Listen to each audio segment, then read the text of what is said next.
Chapter 7. This man does not deserve to die. "What's wrong, Father?" John asked. It was a few days after the half-moon had turned and begun to sail down the river toward the ocean. The mood on the ship had been tense. John knew from the lines on his father's face that something was wrong. "It's the crew," Henry said, looking over his shoulder to make sure no one could overhear. "I'm not sure that I can trust them. I think that I'm losing control of them." As if on cue, an angry cry burst from the bow of the ship. Captain Hudson hurried toward the noise. John ran behind his father. A crowd of men were gathered in a circle. A tall, muscular sailor was screaming in Dutch at Jewett, whose scowl was worse than ever. Dodicius Hanuus stood between them. "Jewett, what is going on?" Henry shouted. "It's these Dutch rascals, Captain. They will not do their share of the work." "Judicious, is this true?" Henry asked, turning to Honius. "I cannot say, Captain," Judicious said. "The men were already fighting when I got there. Peter claims he cannot work with this rude Englishman. He always says they don't know why they should work when the voyage has failed." Henry's face reddened. "Tell those Dutch scoundrels that as long as they are sailors on the half-moon, they will follow orders. That goes for everyone aboard," he added, eyeing Jewett. "With luck, and if everyone does his share, we should come home in less than 2 months." "Aye, Captain," Judicious said.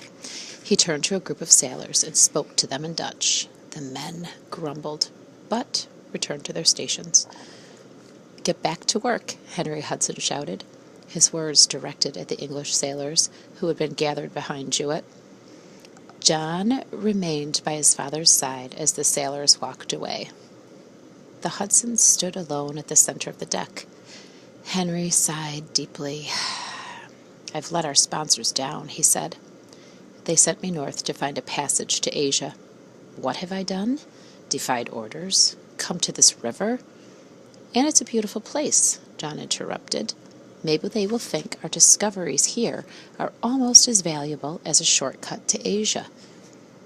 "I hope so," Henry Hudson said, "because I will need all of their good graces if I hope to raise money for a 4th voyage." "A 4th voyage?" John echoed in surprise.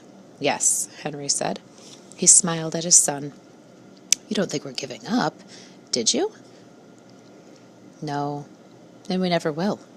On this voyage we have proved that this river is not the passage, but that passage exists. I know it does."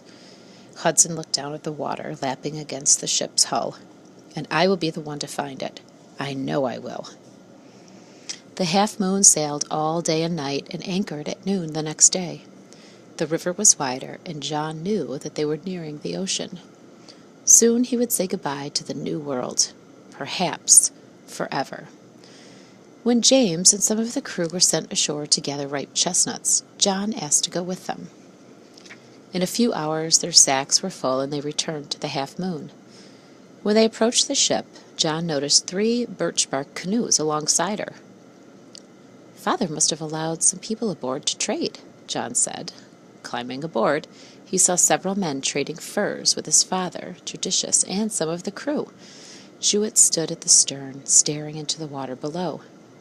"What do you think of that old Jewett is up to?" John asked James. "Who knows?" the sailor replied. "Let's find out." John nodded, and the two walked to the stern. Jewett must have heard them approach, since he looked up. "What are you doing here? I thought you would be fawning over your savage friends," Jewett said. "We thought we would join you, friend," James said sarcastically. "It seems there is something of great interest in the water below." "Aye," Jewett said, lowering his voice to a harsh whisper. "Just see for yourself." John looked over the stern. Below them, a young man sat quietly in a canoe. "What is he doing?" John asked. "Plotting to slit our throats, no doubt," Jewett said, "but he won't succeed. Not if I can help it." James shook his head. "Jewett, you are far too suspicious. These people have shown us nothing but kindness these past few weeks." "It's a trick," Jewett said. "Have you forgotten how they killed Coleman? They're all up to no good, like that scoundrel down there." He pointed down below, and his eyes grew wide. "He's vanished. Slipped into our cabins through the window, no doubt." Like a shot, Jewett ran and scrambled below deck. John looked at James and sighed. "Jewett assumes everyone is as nasty as he is," John said. "Let's stop him before he hurts someone." John and James ran after the sailor. John reached the short ladder that led below deck. He put his feet on the rungs, but someone grabbed his ankle and tugged. John lost his balance, fell, and hit the floor with a thud. Looking up, he saw the young native hurrying up the ladder. The young man was peering back over his shoulder, a terrified look on his face. "We won't hurt you," John told him, but the man didn't seem to hear. John turned and saw Jewett hurrying down the narrow passageway, loading his pistol. James Robinson scrambled down the ladder and confronted Jewett. "Stop that thief!"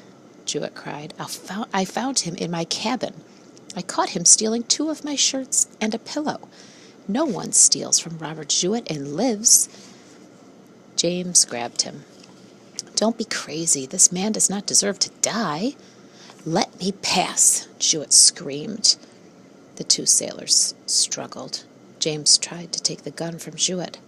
Jewett raised the gun and brought its barrel down onto James's head with a loud crack. James slid to the floor. "James!" John Hudson cried, crawling to his friend's side as Jewett climbed above deck. "Are you hurt?" he asked. Blood oozed from a cut on James's head, and his eyes were closed. The blow had knocked him unconscious. John heard a loud roar above him. "Thief!" a voice yelled. John's heart leapt in terror as he realized that Jewett was going to shoot the man. He grabbed the ladder and began to climb. Boom! The shock of Jewett's pistol shot sent John reeling backward, but he held on to the ladder. Terrible screams pierced the air, and when John emerged on deck, he saw the young man's body flying backward over the rail and into the water below. "No!" cried John, looking up. He saw his father standing behind Jewett. The men who had been trading on deck stood motionless for a second, then quickly sprang into action. They leapt over the side of the boat and swam to their canoes. "Stop them!" Jewett cried, waving his smoking gun in the air. A cheer went up among the sailors on deck.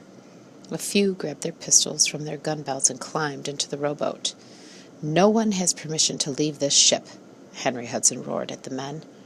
But it was too late.